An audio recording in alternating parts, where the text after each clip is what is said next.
Now, in order to arrange the things, we've divided the process of getting a personal loan in 4 easy steps. The first thing you should do is to understand your credit score. Let's jump right in.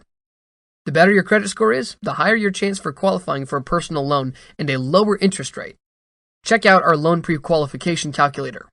So evaluate your creditworthiness by checking your credit score. It's free. In general, credit scores fall into these categories. 720 and higher, excellent. 690 to 719, good. 630 to 689, fair or average. 300 to 629, bad. Here's the trick. Do what you can to build up your credit score before you apply for a loan. The biggest factors that pull your credit score up or down are on-time payments and the total credit you've used relative to your total credit limit. So get your free credit report and dispute any errors it may have. If you fall in the bad credit category, you should look for personal loans for bad credit borrowers. The second and maybe most important step is to shop around and shortlist lenders. Do not for a moment believe that all loans are expensive. As soon as it occurs to you that you need a loan, you should already be thinking about how to get the lowest interest rate available to you. In many cases, there will be enough time for you to do ample research and to shop around for offers. The great thing is that even borrowers with below average credit would be able to get reasonably affordable loans from online lenders and peer-to-peer lending sites.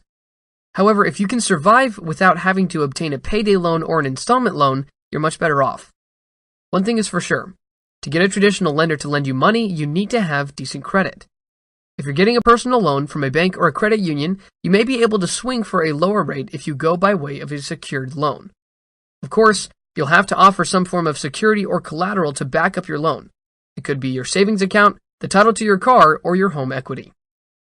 The third step in the process is to compare the lenders and select your preferred offer. How do you go about comparing lenders? Here's a list of items that can help you narrow down a personal loan lender that is appropriate for your need. Number 1, loan amount. Let's face it, because lenders have different criteria, different lenders may grant you different amounts of loans. And just because one lender offers you more money than the rest doesn't mean you should grab it without thinking. What you need to remember is that it will cost you more to borrow money and spend what you've already set aside. If you can combine your savings with the amount you've borrowed to finance your purchase or expense, that just may be your best option. Number 2, the second thing to check is fees and charges. The fee and charge structure are different for each lender in terms of their composition and amount. Needless to say, some will charge more than the others. Be aware of what prospective lenders will be charging and how much. Compare them and go for the lender that will give you the lowest fees in total.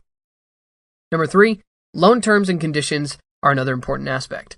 The loan terms and conditions are also not standard among lenders. They tend to vary significantly.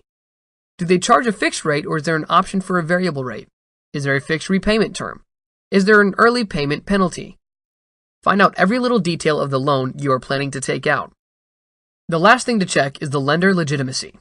Truth be told, you might encounter some fly-by-night scammers posing as online brokers or lenders. Always investigate whether the entity you'll be dealing with is legitimate.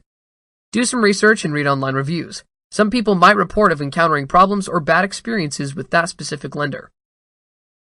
Now, you've almost reached your milestone and it's time to apply. It would be a good practice to read the terms of the loan offers and get answers to whatever questions you may have. Specifically, watch out for the following. Prepayment penalties. Most online lenders will allow you to pay off the loan early without charging you a prepayment penalty or exit fee, so make sure the lender spells this out in the terms. Automatic withdrawals. Some lenders will require that your bank automatically withdraws your payment from your checking account. In this case, it would be a good idea to set up a low balance alert with your bank to avoid overdrawing your account and paying overdraft charges. APR. You should know the total interest and charges you'll have to pay. Make sure that the lender gives full disclosure of the total cost of your loan, including any origination fees and any other charges they figured into the annual percentage rate. And that's it for now. On our website, you can find more posts as well as calculators and other financial tools. Do you have better ways to get a personal loan?